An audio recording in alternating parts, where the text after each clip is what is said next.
شيء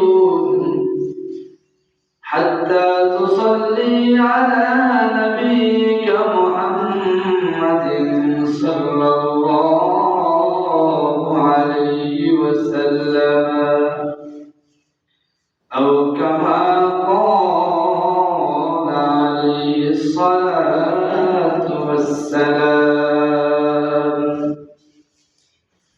محمد نے آकर कुफर को मिटा दे कुफर को मिटा कर सदाकत बताया कौनैन का मुख्तार खुदा तुमको बनाया कौनैन को मुख्तार खुदा तुमको बनाया उम्मत की निगाहबान खुदा तुमको बनाया उम्मत की निगाहबान खुदा तुमको बनाया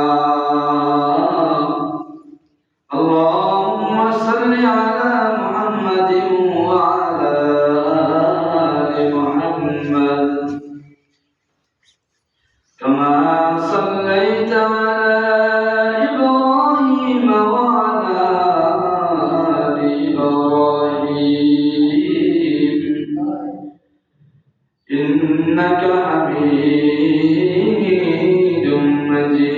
مجيد اللهم بارك على محمد وعلى آل محمد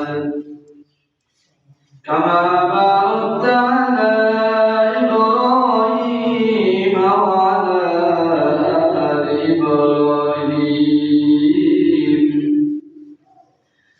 إنك حميد مجيد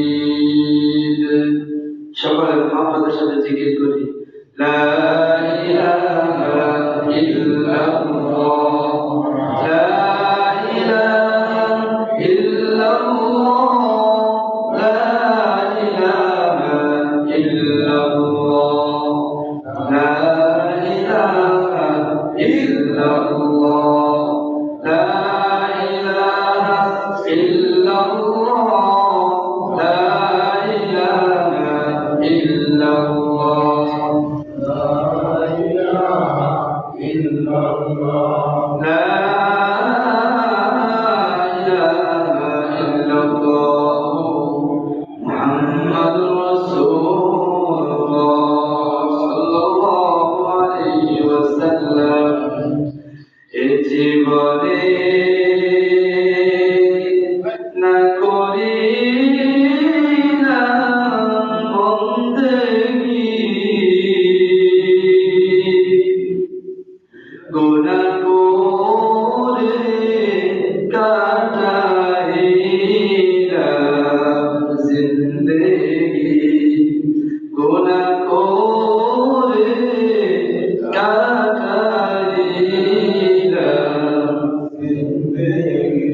तौबा करे अब तौबा मंगीला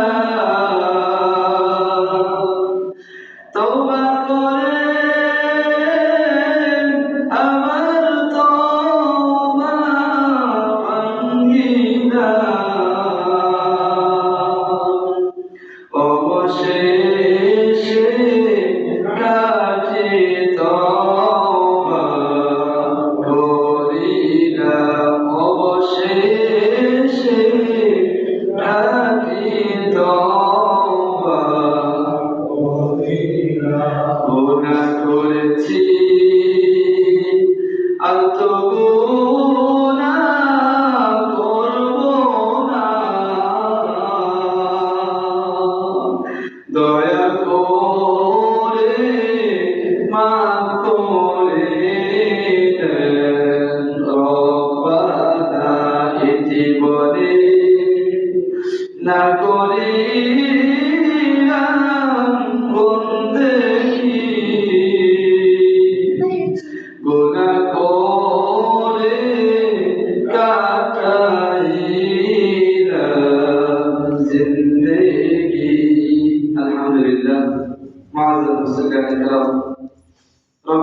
দরবারে অসংখ্য অগণিত শুকরিয়া জ্ঞাপন করছি যে আল্লাহ রাব্বুল আলামিন আমাদেরকে আল্লাহর হুকুম পালন করার জন্য জুমার মসজিদে আসার বসার তৌফিক দান করেছেন। সকলে দিন থেকে শুকরিয়া আদায় করি আলহামদুলিল্লাহ। গত সপ্তাহে আমরা আলোচনা করেছি যে রজব মাস ইবাদতের মাস, আমলের মাস। তো গত সপ্তাহে আমরা বলেছিলাম যে আমলের মধ্যে একটা আমল হলো বেশি বেশি ইস্তেগফার করা, আল্লাহর কাছে ক্ষমা চাওয়া। আরেকটা আমল হলো যে বেশি বেশি রাসূলের প্রতি দুরূদ পড়া। এটাও বান্দার আমল সমূহের মধ্যে অন্যতম একটা উত্তম আমল, রাসূলের প্রতি দুরূদ পড়া। আজকে আমরা কোরআন এবং হাদিসের আলোকে দুরূদ সম্পর্কে আলোচনা করব ইনশাআল্লাহ। দুরূদ শরীফ আমরা কেন বেশি বেশি পড়ব? চারটা উদাহরণ দেব কোরআন এবং হাদিস থেকে। সূরা আহজাব আয়াত নাম্বার 56, 22 নম্বর পারায় 5 নম্বর পৃষ্ঠায় আয়াতটা আছে। আল্লাহ তাআলা আদেশ করতেছেন, বিসমিল্লাহির রহমানির রহিম, ইন্নাল্লাহা ওয়া মালাইকাতাহু ইউসাল্লুনা আলান নবী ইয়া আইয়ুহাল্লাযীনা আমানু সাল্লু আলাইহি ওয়া সাল্লিমু তাসলিমা। আল্লাহ তাআলা বলেন, ইন্নাল্লাহা ওয়া মালাইকাতাহু ইউসাল্লুনা আলান নবী, নিশ্চয় উর্দ জগতে আল্লাহ রাব্বুল আলামিন রাসূলের প্রশংসা করেন। এখানে আল্লাহ দুরূদ শরীফ পড়েন মানে আল্লাহ নিজে প্রশংসা করেন। ওয়া মালাইকাতাহু, এবং ফেরেশতারা রাসূলের প্রতি দুরূদ পড়েন। ইউসাল্লুনা আলান নবী, নিশ্চয় আল্লাহ এবং ফেরেশতাগণ রাসূলের প্রতি দুরূদ পাঠ করেন। ইয়া আইয়ুহাল্লাযীনা আমানু সাল্লু আলাইহি ওয়া সাল্লিমু তাসলিমা। আল্লাহ বলেন, হে ঈমানদারগণ, আসেন এদিকে বসুন, অসুবিধা নেই, এদিকে চাই বসুন, কোনো অসুবিধা নেই। যে হে ঈমানদারগণ, তোমরা আমার রাসূলের প্রতি দুরূদ পাঠ করো এবং সুন্দরভাবে যেভাবে সালাম দেওয়া ওইভাবে তার প্রতি সালাম প্রেরণ করো।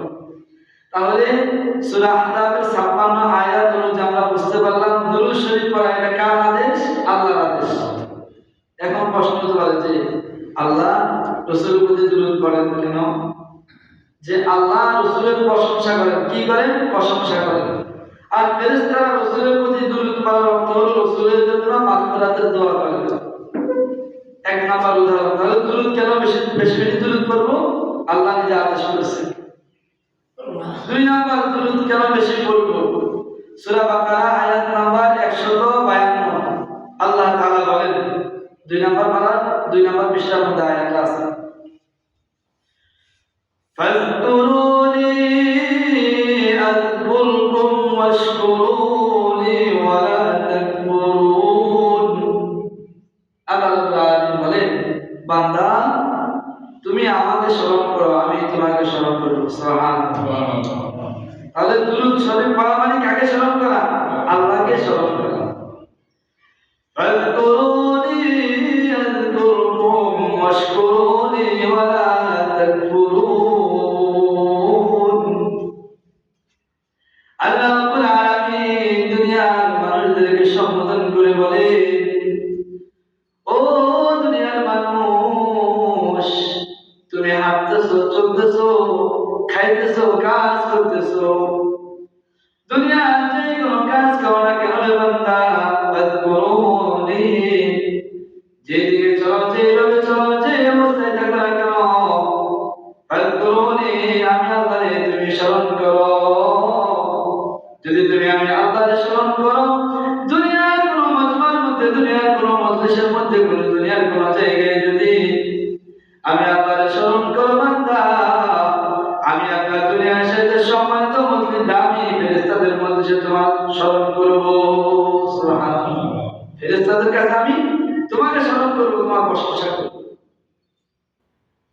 একটু সামনে কাতারে এসে বসতে হয়, এটা হলো আদব মসজিদের। আরাম তো আরামে, একটু সামনে কাতারে এসে বসতে হবে কষ্ট করে, এটা হলো মসজিদের আদব। আমরা যদি বসে বসে থাকি তাহলে এটা মসজিদের আদব হয় না। আল্লাহ ঠিক আছে। তো আল্লাহ রাব্বুল আলামিন বলেন যে দুরূদ শরীফ পড়া মানে আমি আল্লাহকে স্মরণ করা। যদি তোমরা আমি আল্লাহকে স্মরণ করো, আমি আসমানে তোমাদের প্রশংসা করব, তোমাদের স্মরণ করব। সুবহানাল্লাহ। 3 নাম্বার উদাহরণ আবু দাউদ শরীফ হাদিস নাম্বার 2041 عن أبي هريرة رضي الله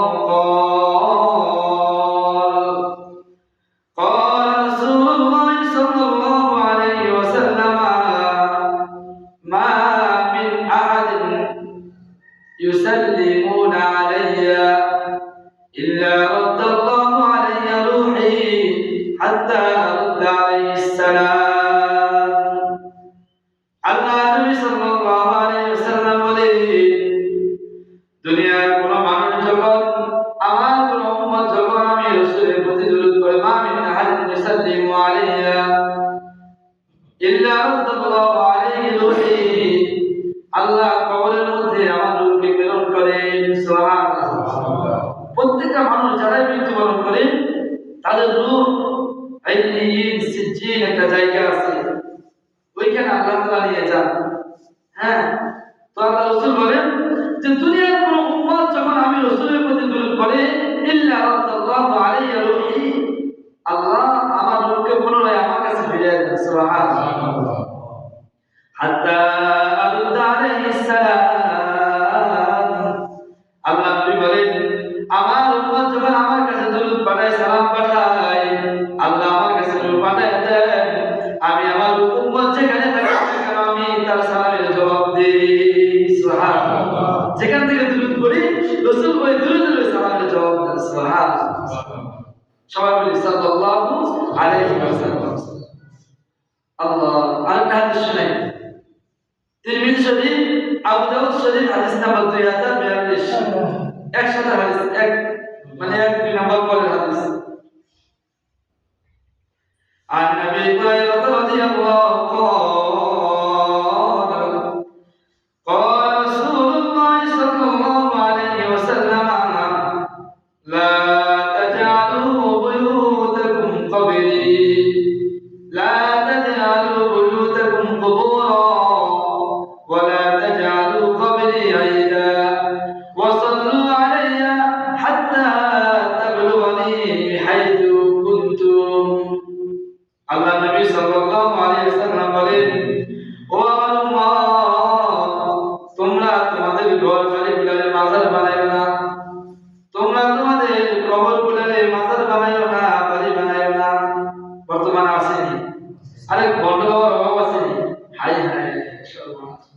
আমগো বড় চিন্তা হলে এনে ঘুমায় আছে, আমগো বিশ্বাস এনে ঘুমায় আছে, এর চিন্তা করলে এর কাছে চাইলে সব কিছু পাবো। আল্লাহ, কত বড় বেকুব, কত বড় গাধা। আল্লাহ আল্লাহ বলেন আল হাইয়ুল কাইয়ুম, আমি চিরঞ্জীব, আমি সব জায়গায় আছি, সবখানে আছি, সব প্রয়োজন পূরণ করি, আমার কাছে চাও। কার কাছে চাই? আর এই বদমাশ ভণ্ড মূর্খ এই মরা মানুষের কাছে চাই। কার কাছে যায়? মরা মানুষের কাছে, গাধা বাবার কাছে। আল্লাহ মাফ করে। আল্লাহ আল্লাহ রাসূলের জন্য বলেন, ও আমার সাহাবীরা, আমি মরার পরে এমন ঘটনা দেখা দিবে যে মানুষ তাদের ঘরবাড়িগুলোর কবর বানায় রাখবে।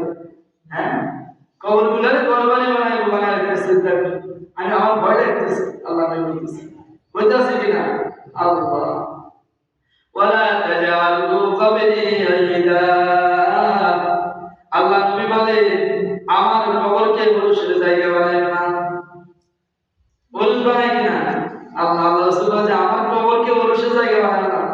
যারা যারা হজরতে গেছি, আমি শুনছি হাদিসের থেকে, যদি কেউ ওই মদিনা শরীফের রাসূলের কবর বসে যায় আগরাতে কিছু নিয়ে বা একটা চেষ্টা করে, তখন পুলিশে বাড়ি শুরু করে তাকে। এমনি চেষ্টা করে যে রাসূলের কবর আছে তখন কিছু করবো, তখন তাকে পুলিশে বাড়ি শুরু করে। আল্লাহ রাসূল বলে তাজআলু কবরি ঈদা। হ্যাঁ, আল্লাহ কি একটা আমল শিখাবে, ওয়াসাল্লু আলাইয়া হাত্তা তাবলুগানি হাইতু কুনতুম। আল্লাহ নবী বলেন যে আমি রাসূলের প্রতি দুরূদ পড়ো, তোমরা যেখানেই থাকো না কেন তোমাদের দুরূদ আমি রাসূলের কাছে পৌঁছানো হয়। সুবহানাল্লাহ।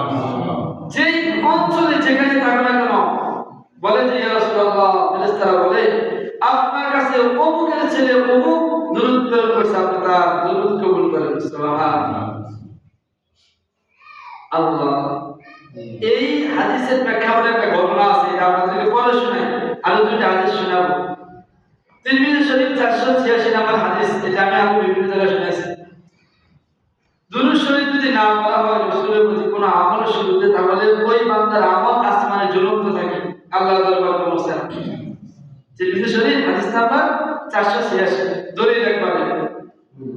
عن سعيد بن المسيب رضي الله قال عمر بلغني أن الدعاء يحبس بين السماء والأرض لا يسعد منه شيء حتى تصلي على نبيك محمد صلى الله عليه وسلم। সাঈদ ইবনে মুসাইয়্যিব একজন বিখ্যাত সাহাবী, তিনি বলেন ওমর রাদিয়াল্লাহু তাআলা আনহু বলেন যে আমার কাছে আল্লাহ রাসূলের এই কথা, এই সংবাদ পৌঁছেছে যে বান্দা যখন আমল করে, আমল করার পরে তার দোয়াগুলো আসমানে এবং জমিনের মাঝখানে ঝুলন্ত, ঝুলন্ত থাকে। লা ইয়াসআদু মিনহু শাইআ, ওই দোয়া থেকে কোন একটা অংশ আল্লাহর কাছে কবুল হয় না। হাত্তা তুসাল্লি আলা নবিয়্যিকা সাল্লাল্লাহু আলাইহি ওয়াসাল্লাম, যতক্ষণ পর্যন্ত নবীর উপর দুরূদ না পড়া হয়। সুবহানাল্লাহ। তাহলে রাসূল কথা, আমি রাসূল, হ্যাঁ রাসূলের প্রতি যে আল্লাহর ইবাদত সব কবুল হওয়ার জন্য শর্ত হলো রাসূলের প্রতি কি করতে হবে? দুরূদ শরীফ পড়তে হবে। আল্লাহ। এখন আসেন নাসাই শরীফ হাদিস নাম্বার 1297, 1297 নাম্বার হাদিস। আর আনাস ইবনে মালিক রাদিয়াল্লাহু قال رسول الله صلى الله عليه وسلم من صلى علي واحدة صلى الله عليه 10 حسنات ورفع له 10 درجات ومحى عنه 10 سيئات। আল্লাহ নবী সাল্লাল্লাহু আলাইহি ওয়াসাল্লাম বলেন, ও আমার উম্মত, তোমাদের মধ্যে যারা আমি রাসূলের প্রতি, আমি রাসূল পিছনে তবে সামনে বসে, ও আমার উম্মত, তোমাদের মধ্যে যারা আমি রাসূল সাল্লাল্লাহু আলাইহি ওয়াসাল্লাম, যে ব্যক্তি আমি রাসূলের উপর একবার দুরূদ পাঠ করবে, কয়বার? একবার। কয়বার? সাল্লাল্লাহু আলাইহি 10 হাসানাত, আল্লাহ রাব্বুল আলামিন ওই বান্দার প্রতি খুশি হইয়া 10 বার রহমত নাযিল করে। সুবহানাল্লাহ। কয়বার? 10 বার রহমত নাযিল করে আল্লাহ। শুধু তাই না, ওয়ারফা লাহু 10 দারাজাত, এবং আল্লাহ তাআলা আসমানে তার দরজা মর্যাদা বাড়ায় দেন। ওয়া মাহা 10 সাইয়্যাত, এবং আল্লাহ খুশি হয়ে ওই বান্দার 10টা গুনাহ মাফ করে দেন। সুবহানাল্লাহ। আর দুশোর ফজিলত আছে নি? আল্লাহ একবার দুরূদ পড়লে 10টা গুনাহ মাফ, 10টা মর্যাদা পর্যন্ত আল্লাহ 10 বার রহমত নাযিল করে। সুবহানাল্লাহ। একবারে হাদিস শুনলাম, হাদিস একবারে নাসাই শরীফ 1297 নম্বর হাদিস, দলিল সহ বলছে আল্লাহ যে আল্লাহ রাসূলের উপর একবার দুরূদ পড়লে আল্লাহ 10টা রহমত নাযিল করে। এখন আসেন আমরা সামনে আলোচনা যাই যে যদি কোনো ব্যক্তি রাসূলের প্রতি দুরূদ পড়ে, আল্লাহ ওই দুরূদ তার কাছে পৌঁছে দেয়। একটা ঘটনা, ইমাম গাজ্জালী রাহমাতুল্লাহ আলাইহি, জমান বিখ্যাত ওলি, তিনি তার কিতাবের মধ্যে লিখছেন। এই ঘটনাটা কয়েকদিন আগে মুরব্বি আপনাদেরকে শুনাইছে, যারা মাহফিলে গেছেন দাসলেকান্তি, তারা হয়তো মনে আছে। দুইজন বাপ বেটা তারা আল্লাহর ঘর জিয়ারত করার জন্য হজে রওনা হয়েছে। তারা হাঁটতেছে, জানা দরকার তারা হজে রওনা দিছে, হাঁটতেছে। আগেকালে সাওয়ারি ছিল না, হাইটা হাইটা হজ করতে রওনা দিছে। অনেক দূর যাওয়ার পরে কোনো খাবার নাই, ক্লান্ত হয়ে গেছে। হঠাৎ ওই দুইজন, একজন ছিল ছেলে আর একজন বাবা কোনো ডাক্তার নাই, কেউ নাই, অসুস্থ হয়ে হঠাৎ তিনি এখানে ইন্তেকাল করছে, মারা গেছে। ইন্না লিল্লাহি ওয়া ইন্না ইলাইহি রাজিউন। এখন ওই যুবক পেরেশান হয়ে গেছে, ভাই হায় এমন জায়গায় আসলাম যেখানে কাউকে চিনি না, কোনো মানুষ না, কোনো মানুষ না, আমার বাবার এখন কি করবো? বাবা মারা গেছে। তো ছেলে বাবাকে, বাবার লাশটাকে ঢাইকা কান্না করতেছে, কাঁদতেছে কাঁদতেছে, আর আল্লাহর কাছে দোয়া করতেছে, আল্লাহ যেখানে ব্যবস্থা করে দেন। হঠাৎ ছেলে তার বাবার লাশের কাপড়টা উঠে দেখে তার চেহারাটা মানুষের আকৃতির চাইতে পরিবর্তন হয়ে, মানুষের আকৃতি থেকে পরিবর্তন হয়ে শুকরের চেহারায় পরিণত হয়ে গেছে, যে মানুষের চেহারা নাই। এখন যুবক আরো পেরেশানিতে পড়ে গেছে, আল্লাহ বাবার লাশটাকে ঢাইকা দেবো, আবার চিন্তায় বিমূঢ় হয়ে কান্না করতে করতে ঘুমায় গেছে। হঠাৎ দেখতেছে সূর্যের আলোর মতো জলমল চেহারা একজন ব্যক্তি, সাদা পোশাক পরিহিত একজন ব্যক্তি তার কাছে উপস্থিত, যুবকের কাছে আয়সা বলতেছে, যুবক রে তুমি এত পেরেশান কেন, তোমার কি হয়েছে একটু বলবা? বললো, ভাই আপনি কে? আপনাকে তো চিনলাম না, আপনাকে তো চিনলাম না, আপনি কে? তো যুবক বললেন, আপনি আমার কি উপকার করবেন? তো ওই জলমল চেহারা বিশিষ্ট ব্যক্তি বলতেছে, এই যুবক, আমি অপরিচিত কেউ না, আমি হইলাম জনাব রাসূল সাল্লাল্লাহু আলাইহি ওয়াসাল্লাম, সুবহানাল্লাহ, আমি হইলাম মুহাম্মদুর রাসূলুল্লাহ সাল্লাল্লাহু আলাইহি ওয়াসাল্লাম। বললেন, ইয়া রাসূলুল্লাহ, আপনি এখানে কিভাবে আসলেন, কিভাবে আমার বাবার খোঁজ পাইলেন? আল্লাহ, দেখেন রাসূলের বান্দার দুরূদ যে রাসূলের কাছে পৌঁছানো হয় তার একটা প্রমাণ। আল্লাহ রাসূল জলমল চেহারা নিয়ে বলতেছে, ওগো আমার উম্মত, যুবক, তোমার বাবা প্রত্যেকদিন আমি রাসূলের উপর দুরূদ পড়তো, প্রত্যেকদিন আমার রাসূলের প্রতি দুরূদ পড়তো, আর আল্লাহ তাআলা একজন ফেরেশতার মাধ্যমে তার দুরূদ আমার কবরে পৌঁছায় দিতেন, সুবহানাল্লাহ। কিন্তু আজকে যে ফেরেশতা আমার কাছে দুরূদ নিয়ে যাইতেন, ওই ফেরেশতা আমার কাছে কান্না করতেছে। আল্লাহ রাসূল বলেন, আমি জিজ্ঞাসা করলাম, তুমি কাঁদতেছো কেন? ওই ফেরেশতা বলতেছে, ইয়া রাসূলুল্লাহ, আপনার যে উম্মত আপনার কাছে দুরূদ পাঠাইতো, আপনার ওই উম্মত ইন্তেকাল করছে, পথে ইন্তেকাল করছে। শুধু তাই নয়, তার চেহারাটা মানুষের চেহারা থেকে অন্য কোনো পশুতে পরিণত হয়ে গেছে, কোন পানির চেহারায় পরিণত হয়ে গেছে। আল্লাহ রাসূল বলেন, তখন আমি আর থাকতে পারি নাই, আল্লাহ রাব্বুল আলামিন আমাকে এখানে পাঠিয়ে দিয়েছেন, আর আমি আসছি তোমার বাবাকে সুস্থ করার জন্য, সুবহানাল্লাহ, সুস্থ মানে জীবন দেওয়ার জন্য না।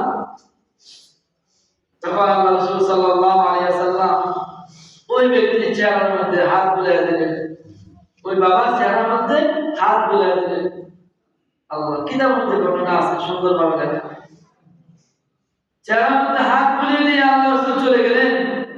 যুবকের ঘুম ভেঙে গেল, যুবক অস্থির হয়ে গেছে, ভাই কি দেখলাম, কে আসলো?